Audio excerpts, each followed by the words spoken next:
Okay, today we are going through what's called the OPCVL source analysis process.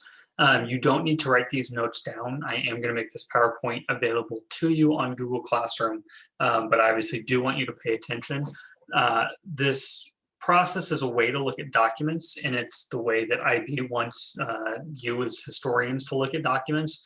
And so you are going to use this process on the internal assessment that we'll write this year, and you will also use it on part of your IB exam that we will or that you will take in May of 2022. I think that's right. Yes. So we see OPCVL source analysis, that's origin, purpose, content, value, and limitation. And so let's go through it. Again, you don't need to write this down, just pay attention, try and get down the gist of it. And if you have that down, then you will be able to apply this to all documents. And then as we kind of model and practice and go through it, I think it'll be pretty quick for you to pick up on. So source analysis, according to IB, is at the heart of studying history. It requires you to interpret a source on multiple levels and to think deeply about what it says, how it helps you answer a question, and whether you can trust the source. And so this is where IB takes history a step further than probably what you've experienced in middle school and your freshman and sophomore year. It's not just remembering what happened, but also kind of analyzing how we know what happened, or do we know what happened? So a little bit of overlap with some TOK principles.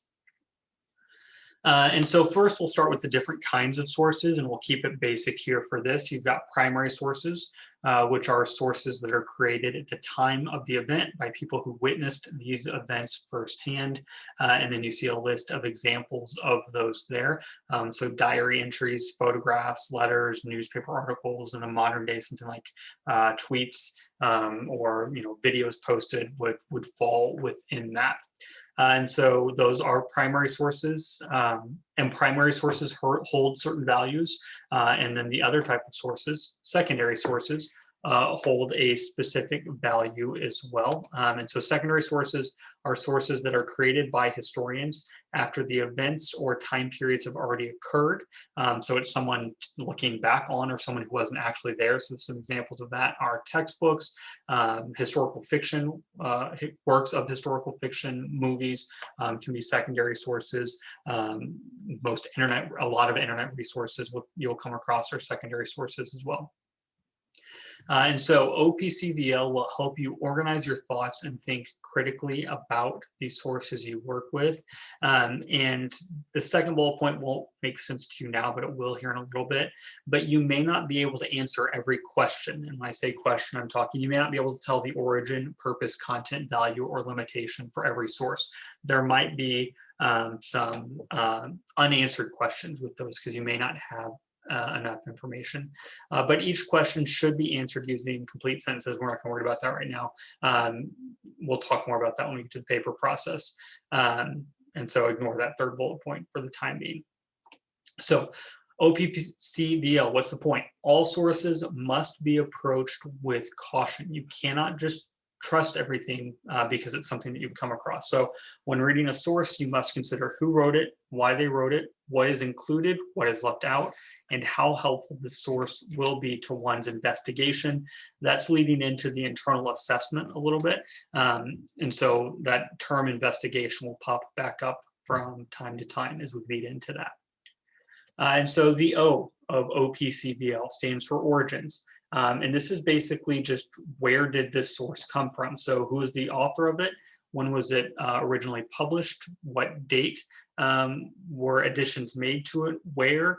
And then a consideration of how might this time, place, and author affect the work produced. And you can see how the example there, one individual might have a different perspective than another on the same event. And so that's why origin plays an important role. So we've got origin, then we have purpose. Why did the author create this work? Who is their audience? Does the author potentially have something to hide? Are they trying to persuade someone of something? So there's going to be a difference in the purpose of a textbook versus a speech given by a president to reassure the American public. So knowing the purpose of the document or source is important as well. The third one is content.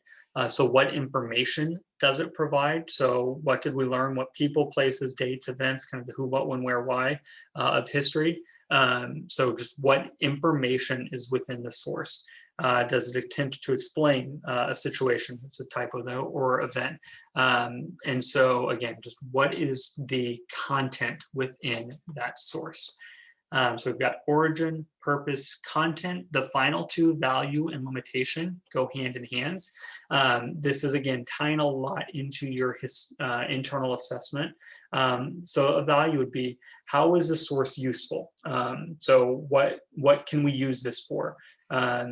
What is the author's purpose, and how can that help you in understanding what it's describing?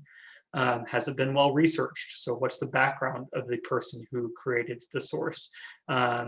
If it's a primary source, are they potentially biased? I guess we'll get into that with limitation here in a second, and that's why they do go hand in hand. Is it a secondary source? If so, does it allow the author distance to create a subjective argument? So in some cases, it might be better to have a secondary source. If it's a primary source, does it allow the author to have a viewpoint that no one else would have? So again, these are just all things you can ask yourself when you're looking at a source. And then lastly, limitations is, what about this source could potentially hinder your investigation? So why should we maybe not trust this source? Does the author only present part of the story? Could they potentially be biased? Is this a secondary source? If so, does the author only deliver part of the story?